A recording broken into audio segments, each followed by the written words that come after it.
मिरजेतील शासकीय रुग्णालयात खून प्रकरणातील संशयितांवर चित्रपट स्टाईलने खुनी हल्ल्याचा प्रयत्न पोलिसांच्या सतर्कतेमुळे उधळून लावण्यात आलाय। मिरजेतील या घटनेमुळे खळबळ उडाली आहे। संशयित आरोपी हे शासकीय रुग्णालयातील सीसीटीव्ही कॅमेऱ्यात दिसत असून पोलीस अधिक तपास करत आहेत। संशयितांकडून पिस्तूल आणि कोयता जप्त केलाय।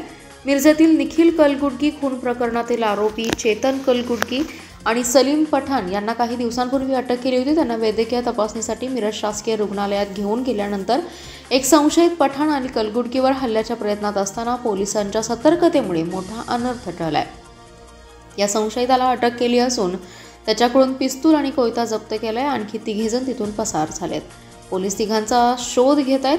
निखिल कलगुडगी खून प्रकरणातील 13 आरोपी पोलिसांनी अटक केले। त्यातील सलीम पठाण आणि चेतन कलगुडगी यास मिरज शासकीय रुग्णालयात वैद्यकीय तपासणीसाठी घेऊन आले होते। याच वेळी दबा धरून बसलेला एक संशयित त्या आवारात दिसला।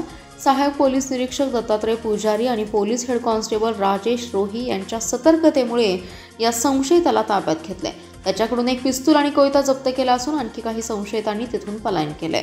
मिरजेत घडलेल्या या घटनेमुळे एकच खळबळ उडाली आहे। निखिल कलगुडगी खून प्रकरणातील आरोपींवर हल्ल्याचा कट रचण्यात आला होता का असा प्रश्न आता उपस्थित होतोय।